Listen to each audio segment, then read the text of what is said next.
আপনি জেনে অবাক হবেন যে ইন্টেল রিসেন্টলি তাদের নিউ একটি প্ল্যাটফর্ম লঞ্চ করেছে, সেটি হচ্ছে the Intel core ultra platform, and that platform was launched back in December 2023। And এই কোর আলট্রা প্ল্যাটফর্মের সিলেক্টেড কিছু প্রসেসর্স অ্যাপলের M2 M3 এসব চিপসেটকেও বিট করে ফেলেছে ইন সাম অ্যাসপেক্টস। সো অবশ্যই 2024-এ আপনাকে একটি ল্যাপটপ কেনার ক্ষেত্রে কিছু বিশেষ দিকে লক্ষ্য রাখতে হবে। সেই বিশেষ দিকগুলি নিয়ে আজকে হাজির হলাম। তো চলুন শুরু করা যাক আজকের ভিডিও। ফার্স্টলি, ল্যাপটপটির প্রসেসর সিলেকশনের সময় সেটিতে যদি ইন্টেলের প্রসেসর ব্যবহৃত হয়ে থাকে তাহলে সেক্ষেত্রে অবশ্যই এটি মেক শিওর করতে হবে যাতে সেটিতে 11th জেন বা তার চেয়ে আগের কোনো প্রসেসর ব্যবহৃত না হয়ে থাকে। সেটিতে অবশ্যই 12th জেন বা 13 জেন অথবা 14 জেনের একটি প্রসেসর থাকতে হবে। এবার আসা যাক আমাদের যাদের বাজেট বিলো 60K, তাদেরকে এটি মেক শিওর করতে হবে যে তার ল্যাপটপটিতে যেন অ্যাটলিস্ট 12 জেনারেশনের একটি কোর i3 প্রসেসর থাকে। For those who are having a budget of below 70,000 টাকা, তাদের এটি মেক শিওর করা লাগবে যে তাদের ল্যাপটপটিতে যেন অ্যাটলিস্ট 13th জেনের কোর i3 অথবা 12 জেনের কোর i5 এর একটি প্রসেসর রয়েছে। অ্যান্ড যাদের বাজেট অ্যারাউন্ড 75 to 100,000 টাকা, তাদের primary in their preferred budget একটি 14th জেনের প্রসেসর সমৃদ্ধ ল্যাপটপের জন্য সার্চ করা লাগবে। And if that doesn't gate available, সেক্ষেত্রে অবশ্যই এটি মেক শিওর করা লাগবে যাতে সেটিতে অ্যাটলিস্ট 13th জেনারেশনের একটি কোর i5 প্রসেসর বা তার চেয়ে একটি বেটার প্রসেসর রয়েছে।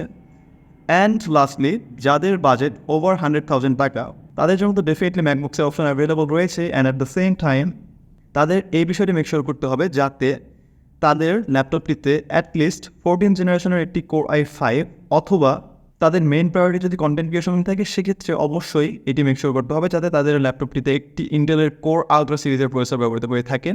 কারণ এই কোর আলট্রা সিরিজের প্রসেসরে রয়েছে একটি ডেডিকেটেড NPU বা নিউরাল প্রসেসিং ইউনিট, অ্যান্ড সেই নিউরাল প্রসেসিং ইউনিট আপনার কন্টেন্ট ক্রিয়েশন অনেক হেল্প করবে অ্যাজ এটি AI জেনারেটেড কন্টেন্ট ক্রিয়েশনের জন্য ডেডিকেটেড। এরপর আসা যাক যাদের টার্গেট তাদের প্রেফার্ড বাজেট রেঞ্জে একটি AMD প্রসেসর সমৃদ্ধ ল্যাপটপ কেনা, তাদের জন্য জাস্ট সাজেশন হচ্ছে অ্যাটলিস্ট তারা যেন রাইজেন 7000 সিরিজের অথবা 7th জেনারেশনের রাইজেন প্রসেসর সহ ল্যাপটপগুলির জন্য সার্চ করে অ্যান্ড এন্ড আপ করে সেগুলি কেনার মাধ্যমে। আচ্ছা, এরপর আসা যাক জিপিইউ সেকশনে। জিপিইউ সেকশনে যদি আপনার প্রায়োরিটি হয়ে থাকে একটি থিন অ্যান্ড লাইট ল্যাপটপ কেনা, সেক্ষেত্রে অবশ্যই ফোকাস করা লাগবে iGPUs অর ইন্টিগ্রেটেড জিপিইউস এর ক্ষেত্রে। কজ থিন অ্যান্ড লাইট ল্যাপটপের ক্ষেত্রে যদি দেখা যায় যে সেটিতে অনেক হাইলি পাওয়ারফুল এক্সটার্নাল জিপিইউ ব্যবহৃত হয়েছে, সেক্ষেত্রে সেটির থার্মাল পারফরমেন্স ভালো হয় না। অ্যান্ড থার্মাল পারফরমেন্স ভালো না হলে থার্মাল থ্রটলিং হবে, অ্যান্ড থার্মাল থ্রটলিং হওয়া মানেই সেটির performance up to the mark থাকবে না। অ্যান্ড যদি আপনার প্রায়োরিটি হয়ে থাকে একটি গেমিং ল্যাপটপ কেনা, সেক্ষেত্রে ডেফিনেটলি আপনার ফোকাস থাকা উচিত একটি ডেডিকেটেড অথবা এক্সটার্নাল জিপিইউর দিকে। এরপর আসা যাক ডিসপ্লে সেকশনে। ডিসপ্লে সেকশনে অবশ্যই আমার প্রেফারেন্স থাকবে in 2024 never go for a display that is not made with IPS technology. অর্থাৎ আপনাকে অবশ্যই মেক শিওর করতে হবে যে ল্যাপটপটি আপনি কিনেন না কেন ইন 2024, তার ডিসপ্লে টেকনোলজির জন্য অ্যাটলিস্ট IPS হয় অথবা তার চেয়ে একটি better tech such as OLED সেটিতে ব্যবহৃত হয়েছে। সো যাদের বাজেট বিলো 80,000 টাকা, তাদের অ্যাটলিস্ট এটি মেক শিওর করতে হবে যাতে তাদের ল্যাপটপটিতে 1080p প্লাস অ্যান্ড IPS একটি ডিসপ্লে ব্যবহৃত হয়েছে। অ্যান্ড যাদের budget from 80K to 90K, তাদের এটি মেক শিওর করতে হবে যে তাদের ডিসপ্লে রেজলিউশনের জন্য অ্যাটলিস্ট 2K প্লাস IPS একটি প্যানেল ব্যবহৃত হয়েছে। বাট এক্ষেত্রে 1080p অ্যান্ড OLED এর একটি কম্বো মন্দ নয়। এরপর those who are having a budget of over 90,000 টাকা, তাদের এই বিষয়টি মেক শিওর করতে হবে যে তাদের ল্যাপটপের ডিসপ্লেটিতে ব্যবহৃত হয়েছে অ্যাটলিস্ট একটি 2K panel, and panel technology হচ্ছে IPS বা তার চেয়ে একটি বেটার ওয়ান। তারপর যাদের বাজেট অ্যান্ড দেন যাদের প্রেফারেন্স একটি গেমিং ল্যাপটপ কেনা, তাদের এই বিষয়টি মেক শিওর করতে হবে যাতে তাদের গেমিং ল্যাপটপটিতে অ্যাটলিস্ট 1080p বা তার চেয়ে বেশি একটি প্রেফার্ড রেজলিউশন থাকে। অ্যান্ড অবশ্যই ডিসপ্লে টেক হিসেবে IPS বা তার চেয়ে একটি বেটার টেক ব্যবহৃত হতে হবে। অ্যান্ড লাস্টলি, এইটি অবশ্যই মেক শিওর করতে হবে যাতে তাদের ল্যাপটপের ডিসপ্লেটিতে হায়ার রিফ্রেশ রেট এনাবলস থাকে। এরপর আসা যাক কানেক্টিভিটি সেকশনে। And in connectivity section, of course, it's my preference to not go for a laptop which is containing an Wi-Fi 5 or older than Wi-Fi adapter. Of course, আপনাকে make sure করতে হবে যাতে আপনার ল্যাপটপটিতে অ্যাটলিস্ট Wi-Fi 6 এর presence থাকে।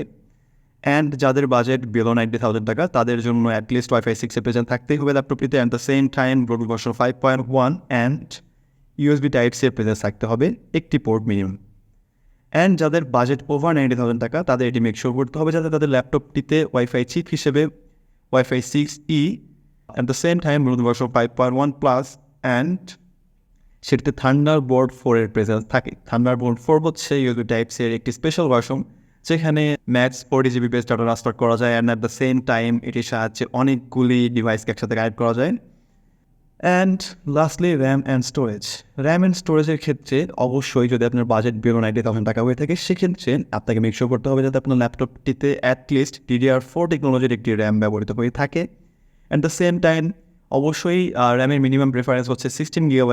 যদি 16 GB ল্যাপটপটির সাথে built in না আসে, সেক্ষেত্রে আপগ্রেডেবিলিটি অপশন অবশ্যই থাকতে হবে। দেন SSD টেক বা SSDটি যে টেকনোলজিতে কানেক্টেড, সেই কানেক্টিভিটি টেকনোলজিটি যেন PCI Gen 4 হয়ে থাকে অ্যাটলিস্ট। অ্যান্ড সাইজ অবশ্যই 512 GB হচ্ছে প্রেফার্ড। যদি অ্যাভেলেবল না হয়, সেক্ষেত্রে অবশ্যই এক্সপ্যান্ডেবিলিটি অপশন থাকতে হবে। And please do not buy a laptop without a NVMe PCI Gen 4 SSD slot in 2024. This is my request. Please do not buy any laptop যেটাতে PCI Gen 4 SSD slot নাই। And যাদের budget over 120K, তাদের অবশ্যই এটি make sure করতে হবে যাতে তাদের ল্যাপটপটিতে র্যাম টেকনোলজি হিসেবে DDR5 এর প্রেজেন্স থাকে। অ্যাট দ্য সেম টাইম র্যামের সাইজ তো 16 GB প্রেফার্ড, বিল্ট ইন না আসলে ডেফিনেটলি আপগ্রেডেবল থাকতে হবে। And at the same time SSD tag and SSD size is shown as previous. So this is it, guys. I hope that all of us have got a crystal clear idea of the minimum requirements of buying a laptop in 2024. I hope this video will be helping you a bit while making your purchase decision. See you in another one, inshallah. Till that, take care. Allah Hafiz.